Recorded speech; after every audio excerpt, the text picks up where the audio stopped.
Le consentement est une évidence et de préférence réciproque. Mais est-ce suffisant pour des relations éthiques ? Voyons dans cet encas numéro 8 pourquoi le terme consentement est problématique. En cas d'amour podcast, Saison 4, l'amour. en chantier. Nous explorons dans cet encas la notion de consentement telle qu'elle est actuellement proposée et en circulation massive. Nous vous expliquons ce qui nous pose problème dans cette notion qui semble de prime abord juste, utile et pertinente. Encore une fois, vous écouterez dans ce podcast un avis contradictoire qui nous semble indispensable. Bonne écoute. Bonjour Lucien. Bonjour Jean-Baptiste. Aujourd'hui, on aborde un sujet hautement sensible qui fait partie de l'éducation qui se transmet de plus en plus autour du consentement. Ce mot merveilleux et magique qui permet en tout cas de pouvoir dire non si on n'est pas d'accord. Mais je crois que tu as un avis tout à fait particulier sur le sujet. Est-ce que tu peux déjà définir ce que c'est que le consentement et comment ça s'inscrit pour toi dans ta démarche peut-être féministe ? Oui, absolument. C'est une notion qui est très liée au féminisme et à la réflexion sur les relations entre les personnes et entre les sexes aussi, ou les genres plutôt. Et donc le consentement, c'est la capacité à pouvoir décider de façon tout à fait indépendante et autonome, et pouvoir dire oui ou non à quelque chose qui est proposé. Oui. Et plus j'entendais parler de consentement un peu partout, plus je commençais à sentir qu'il y a quand même un souci avec cette notion-là, et qu'elle reste quand même très imprégnée de culture patriarcale, parce que consentir, ça veut dire dire oui ou non, accepter ou ne pas accepter une proposition qui est faite. On sait que dans notre société, ce sont souvent les hommes qui proposent et les femmes qui acceptent ou pas. Et ça reste très passif quand même, le consentement, comme notion. Tu veux dire que le consentement tel qu'il est conçu, pratiqué et diffusé est issu, de toute façon il est forcément issu, mais il est le prolongement un adoucissement du modèle patriarcal dans la forme d'une domination, du masculin sur le féminin. Oui, exactement. Ça me semble dans la continuité. C'est une bonne démarche, c'est une bonne initiative, mais au début, on parlait de consentement. Après, je pense qu'on a commencé à comprendre qu'il y avait un souci et on a rajouté les caractéristiques du consentement. Si on rajoute des caractéristiques, que je vais décliner, c'est que déjà, la notion ne suffit pas. Donc, on a commencé à parler il y a quelques années de consentement éclairé. Il faut savoir à quoi on dit oui ou non, ça veut dire ça, éclairé. Réversible, c'est-à-dire qu'à tout moment, on peut le retirer, même à un stade très avancé d'avancement de la proposition qui a été acceptée, qu'elle soit sexuelle ou autre, et enthousiaste. Et c'est ce point-là qui me semble le plus important, parce que s'il faut que le consentement soit enthousiaste, c'est que s'il n'est pas enthousiaste, la notion ne suffit pas. Ça peut être juste une acceptation. Tu me proposes quelque chose, je dis oui pour te faire plaisir. J'ai dit oui, c'est clair, je suis responsable, je suis adulte, mais tout ce qui se joue dans ma façon de dire oui, c'est complexe, c'est imprégné de désir de plaire, et on sait que ce sont souvent les hommes qui proposent et les femmes qui ont tendance à vouloir dire oui, même si elles ne sont pas très au clair sur les raisons pour lesquelles elles disent oui, à quoi elles disent oui, qu'est-ce qu'elles attendent de ce oui. Parfois on dit oui à une relation sexuelle, ça semble tout à fait consenti, et en fait on voulait juste un peu de tendresse. Je l'entends beaucoup chez mes jeunes patientes, et pouvoir faire le tri de ce qu'on voulait, de cet échange-là, de ce contact-là, et on a dit oui à quelque chose pour avoir autre chose. Donc, moi, j'ai commencé à me dire que peut-être qu'il faut changer cette notion de consentement. Elle a eu sa place, c'est très bien, c'est une avancée, mais peut-être que maintenant, il faut parler de volonté. Et dire que pour aller dans un contact intime ou dans une activité partagée, il faut qu'il y ait une volonté de le faire et pas juste un consentement à une proposition. Bien sûr que parfois il y a quelqu'un qui propose et qu'on dit oui et que le oui est un peu passif et que c'est pour faire plaisir. Et il n'y a aucun souci avec ce cas de figure particulier. Mais on ne peut pas en faire un principe universel. Mais si on part sur l'idée d'une volonté, est-ce qu'on peut avoir... Deux personnes peuvent avoir la même volonté au même moment. Ça me paraît compliqué de pouvoir accorder deux volontés identiques. Comment concrètement, dans des rapports intimes, on peut explorer, ça part quand même forcément d'une demande de l'un par rapport à l'autre, ou de l'une par rapport à l'autre. Je pense que ça, c'est parce qu'on vient d'une culture patriarcale et qu'il peut y avoir co-création de l'envie. Ok, donc ça veut dire, en élaborant un peu plus le sujet, on part de deux envies différentes, de deux volontés différentes, qui peuvent être différentes dans leur contenu, dans leur forme et dans leur expression, et que au travers de ces deux volontés, on les met en commun en abandonnant des parties de cette volonté pour aller vers la volonté de l'autre et donc co-construire quelque chose de plus riche qui va être alimenté par les deux volontés. C'est ça que tu exprimes. Oui, c'est tout à fait ça. Et je pense aussi qu'on a tendance à jouer des rôles dans des scénarios qui sont préécrits. Donc l'homme, même s'il n'a pas tout à fait envie, il va être dans une position, en général, je fais des généralisations, mais c'est les statistiques, d'être actif, de proposer, et la femme d'être passive, d'accepter, parce que bon, il faut montrer le désir, mais pas trop du côté d'une femme, parce que sinon, t'es qualifié quand même d'un peu salope sur les bords. On va dire les choses comme elles sont dans cette société. Et du coup, je pense aussi que si on peut sortir un peu des sentiers battus et être à l'écoute de nos envies profondes, les hommes, ils peuvent explorer un peu la passivité ou l'acceptation des propositions, et les femmes, on peut aller beaucoup plus dans l'initiative, dans l'assomption de notre désir, de notre envie sexuelle, et beaucoup plus proposer. Et je pense, ça c'est un message féministe à l'intention de mes sœurs, on n'a pas conscience en tant que femme du pouvoir de notre proposition. Je ne sais pas ce que tu en penses en tant qu'homme, mais une femme qui vient te voir en te disant qu'elle a une envie vis-à-vis de toi, est-ce que c'est pas extrêmement séduisant qu'elle soit capable de faire ça? Est-ce que ça m'arrive déjà? Ça arrive très très peu. Ça arrive extrêmement... Enfin, moi, je pense que jusqu'au moment ultime de la rencontre, c'est-à-dire le contexte global de la mise en situation, un rapprochement, une proximité qui se met en œuvre, un contexte émotionnel, sensitif, de confiance, etc. À partir de là, peut-être il peut y avoir des gestes de proposition, mais c'est rarement explicite. Oui, et quel boulot pour vous. C'est un boulot, mais en même temps... Je vous plains. Oh, moi j'aime ça, mais effectivement, je pense que pour une grosse partie des hommes, c'est oui ou non. Et moi, c'est peut-être. C'est peut-être. Et c'est peut-être quelque chose que je ne sais pas à quoi ça va ressembler et qui va se construire dans l'instant. Et je pense que ce que tu exprimes là, c'est-à-dire qu'il peut y avoir des volontés, parce que il peut y avoir une double facette. C'est-à-dire que, en ce qui me concerne en tout cas, la femme avec qui je vais avoir un rapport intime, par exemple, elle peut avoir la volonté, mais pas consentir. Au sens où elle a envie, mais elle veut pas le faire. Pour des raisons autres, qui vont être des raisons, vont être des raisons morales.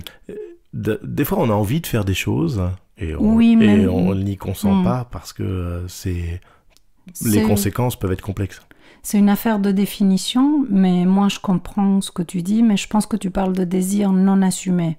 Pour moi, à partir du moment où il y a volonté, il y a un désir assumé. Il n'y a plus ce conflit interne et cette ambiguïté dont tu parles, qui est très courante aussi. Moi, ce que je peux dire, c'est que dans mon expérience, quand j'ai pris des initiatives, que ce soit une invitation ou des initiatives sexuelles, j'ai toujours eu des retours étonnés des hommes, mais très agréablement surpris, de dire pour une fois c'est un peu différent, et qu'est-ce que c'est agréable de juste accepter, de consentir au désir de quelqu'un d'autre, et que ce soit une femme pour une fois, qui prend les rênes, pas complètement, hein, mais qui prend les rênes de la situation, de la proposition, de lancer la dynamique d'échange. Et j'ai été très très étonnée de ça, à quel point ça peut faire plaisir. Ça peut faire plaisir, mais ça peut faire peur aussi. Ça peut faire peur aussi, et on n'est pas éduqué à ça, à accueillir le désir féminin, c'est-à-dire qu'on peut imaginer que ça va nous étouffer quelque part et que ça reste pas léger, mais la question de comment... elle me veut, et qu'est-ce qu'elle me veut, et jusqu'où ça va aller, et bien sûr que ça peut faire peur, mais c'est un parti pris. Moi, je préfère que si ça fait peur, je préfère le savoir, plutôt que de ne pas aller le titiller, de rester dans le doute, parce qu'à un moment ou à un autre, cette peur, elle va apparaître sous une autre forme, même si je fais l'idiote et que je fais la douce qui prend pas d'initiative. C'est la question de l'authenticité aussi, hein, de comment on peut sortir de ce qui est attendu de nous en tant qu'hommes, en tant que femmes, et jouer quelque chose qui est plus proche des envies, des désirs. Après, il n'y a rien de dramatique ou de définitif dans un désir. Ça peut être juste pour un soir, ça ne veut pas dire qu'on veut se marier. C'est ça aussi qu'il faut apprendre à dédramatiser. Oui, complètement. Et le sujet de départ de ce podcast, il est autour de la sémantique du consentement, c'est-à-dire le consentement est un adoucissement de l'homme qui se permettait de disposer. Oui, la femme... non, l'homme propose, la femme dispose. Voilà, ce n'est pas pour rien que l'expression existe. Voilà, donc la question du consentement, c'était vraiment l'idée de transformer des pratiques entre les hommes et les femmes sur cet aspect de domination. L'homme a besoin d'assouvir ses besoins sexuels et la femme doit y consentir pour pouvoir poursuivre et participer à cette activité. Et toi tu dis, la femme ne doit pas simplement y consentir, il faut qu'elle ait envie, il faut qu'elle ait la volonté de le faire. Oui.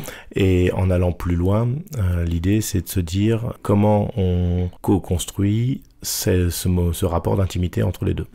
Ce qui me semble être une voie tout à fait logique, évidente et moderne des rapports homme-femme, mais aussi homme-homme ou femme-femme, hein, bien sûr, ça va avec. C'est, enfin, en tout cas, des rapports sexuels d'une façon générale.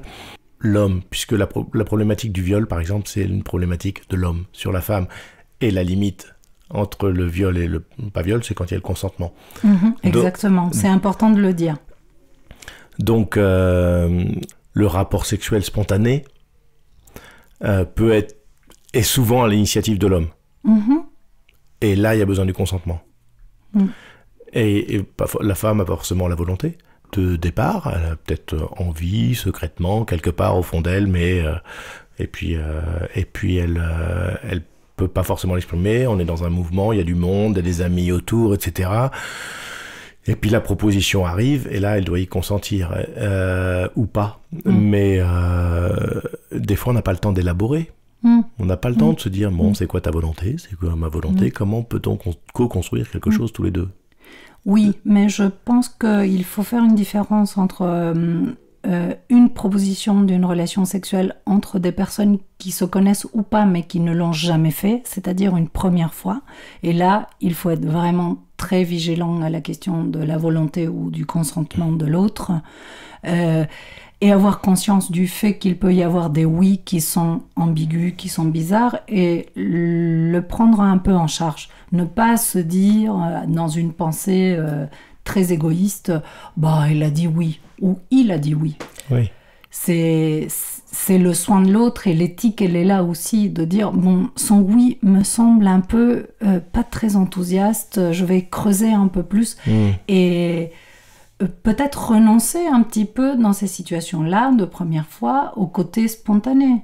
Dans une relation qui est établie, des personnes qui sont en relation, en couple ou qui habitent ensemble, il y a une sorte de base qui est déjà un peu différente. Ça ne veut pas dire qu'il y a obligation ou qu'il y a un oui implicite. Oui, parce que c'est pas du tout ce que je veux dire. Le viol domestique existe aussi. Hein. Complètement. C'est pas du tout ce que je veux dire. Il faut pas que ce soit mal interprété. Mais il y a plus de facilité pour se sentir libre de son oui ou de son non ou de son peut-être ou de son je ne sais pas. Face à quelqu'un qu'on ne connaît pas et qui a sûrement plus de force physique, un homme qu'une femme en général, parfois c'est difficile. Parfois c'est difficile de dire oui. Et je pense à quelque chose que je t'avais dit une fois. Certes, le consentement est réversible, mais justement dans ce rapport de force physique qui existe face à quelqu'un qu'on ne connaît pas, je t'avais dit, moi je ne peux pas me permettre d'être dans un lit avec quelqu'un si j'ai des doutes sur mon consentement. La question du consentement, je la règle entre moi et moi-même avant d'entrer dans une forme d'intimité. Et je trouve que c'est un peu dommage, mais c'est la stratégie que j'ai trouvée, moi, pour me débrouiller dans ce type de situation. Mais titiller un peu le détail sémantique du consentement, là ça vient pousser quand même un petit peu la perfection dans les relations humaines. Est-ce que ça va pas un peu trop loin, et est-ce qu'on est en mesure de pouvoir accueillir ça dans notre société? Comment tu vois les choses de ce côté-là? Je pense que c'est très important. Certes, ça peut être perçu comme une forme de perfectionnisme, mais pour moi, c'est très important parce que les mots modèlent la pensée. Et je vais donner un exemple qu'on a déjà évoqué dans un autre podcast. C'est la question des assistantes maternelles. C'est une question qui me travaille dernièrement. Si on appelle ces femmes qui prennent la relève des parents des assistantes maternelles, on est en train de supposer que la charge du soin de l'enfant est une charge maternelle et qu'on décharge la mère. Et en fait, on décharge les parents. Et ce mot-là, sans qu'on le sache, insidieusement, il modèle notre pensée. Assistante maternelle, même si on n'est pas d'accord, à chaque fois qu'on la nomme, on est en train de dire que la charge de l'enfant revient à la mère. Donc, je pense que c'est la même chose avec le mot consentement et que c'est important de bousculer les notions et de réfléchir aux mots et d'essayer d'aller au plus juste des mots dans ce qu'on dit pour modeler une pensée qui soit, comme tu as dit tout à l'heure, et j'ai beaucoup aimé ton expression, plus moderne. Et le mot consentement, donc dans ce que tu exprimes, j'entends que le consentement, c'est le consentement de la femme pour le désir de l'homme. Clairement. Et c'est vrai que l'inverse n'existe pas. C'est rare quand on pose la question de savoir si un homme consent à avoir des rapports avec une femme. Écoute, c'est l'occasion, je te pose la question. Est-ce qu'il y a des situations dans lesquelles tu t'es senti obligé à consentir parce que tu as senti le désir d'une femme? Oui. Ben, c'est intéressant. Est-ce que tu peux raconter? J'ai pas forcément une expérience précise à raconter, mais à certains moments de ma vie, j'ai eu à partager des moments d'intimité. J'en avais pas forcément le désir, mais je sentais que si je le faisais pas, je venais rompre quelque chose de l'ordre de la confiance. C'est-à-dire, à partir du moment où moi, je ne consens pas à avoir un rapport sexuel avec ma partenaire, tiens, mais peut-être ça veut dire qu'il en a eu un autre avec quelqu'un d'autre et il a plus envie de moi. Et derrière, la mécanique, j'ai cette sensation en tout cas que la mécanique de la pensée de ces personnes avec qui j'ai eu j'ai vécu ces situations, me mettait dans une posture d'avoir à me justifier, d'avoir à subir des conséquences que j'avais pas envie de vivre d'abord, et puis qui n'étaient pas forcément justifiées, que c'est juste j'étais fatigué ou n'importe, mais moi on m'a jamais appris ça, à dire voilà, j'ai la migraine quelque part. mais effectivement le consentement il n'est pas posé à l'homme. Et c'est plus simple de se débarrasser de la situation en ayant un rapport sexuel qui, a priori, fait pas de mal à l'homme en tant que tel. Peut faire du mal à une femme parce qu'il y a une pénétration. Mais pour un homme, ça fait pas mal en général. Mais ça fait pas mal, je parle bien physiquement. Oui, mais ça veut dire aussi que sur ce point-là, il y a une concordance. C'est-à-dire que c'est pareil pour les hommes et les femmes et qu'on peut dire oui à un rapport sexuel pour des mauvaises raisons. On peut dire oui. On se rejoint là. Oui, tout à fait. Oui, absolument. Et c'est dommage. Oui, mais comme le consentement, il est quand même essentiellement axé de l'homme vers la femme, on attend de la femme qu'elle consente au désir de l'homme, en parlant de volonté telle que toi tu l'exprimes. Du coup, il y a une notion d'équilibre, parce que ce qu'on entend dans le consentement, c'est « je consens à être pénétré ». Oui, complètement.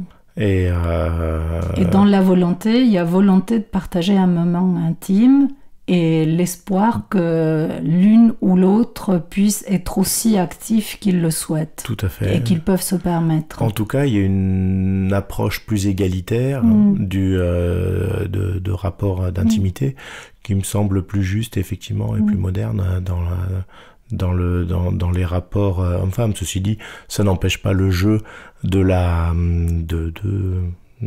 jeux de domination ou des jeux de soumission tels que ça peut se pratiquer dans l'intimité entre hommes et femmes ou entre deux partenaires en tout cas qui aiment ces positions, parce qu'on peut aimer dominer, on peut aimer être soumis. Complètement, et puis il y a des accords spécifiques pour ce type de relations qui sont très codés. Tout à fait. Et il y a plein de gens qui ont beaucoup réfléchi à comment faire ça de façon éthique, et il n'y a aucun problème avec ça. Complètement. Et on n'est pas contre les fantasmes ni de domination, ni de soumission, ni chez l'homme, ni chez la femme. Ça n'a rien à voir. Et d'ailleurs, c'est très souvent dans ces milieux-là où la question du dialogue autour de la volonté est exprimée de façon beaucoup plus claire. Oui, et il faut dire que le féminisme est allé piocher pour parler de consentement dans le milieu du BDSM. Ok. Tout à fait. Bon. Ça, c'est important de le dire aussi. Ouais. Donc, on propose ce terme de volonté au lieu de consentement, et on espère que ça fera son chemin, ou au moins que ça va pouvoir bousculer un peu des façons de parler auxquelles on réfléchit pas tellement, et qui ont des conséquences sur la modélisation de notre pensée. Merci Luciana. Merci Jean-Baptiste. Nous voici arrivés à la fin de cet encart sur le consentement et la volonté. Alors, puisqu'on parle de volonté, n'hésitez pas à l'avoir pour nous mettre un like, pour nous partager ou pour faire connaître simplement à vos amis le contenu de ces podcasts. Votre soutien nous est toujours indispensable pour du contenu sans publicité. Visitez notre page web encadamour.com où une cagnotte est prête à accueillir vos contributions. Et si vous avez envie d'aller plus loin dans une réflexion accompagnée, dans un espace plus intime, ou nous faire part de vos réflexions et commentaires, écrivez-nous à contact@encadamour.com.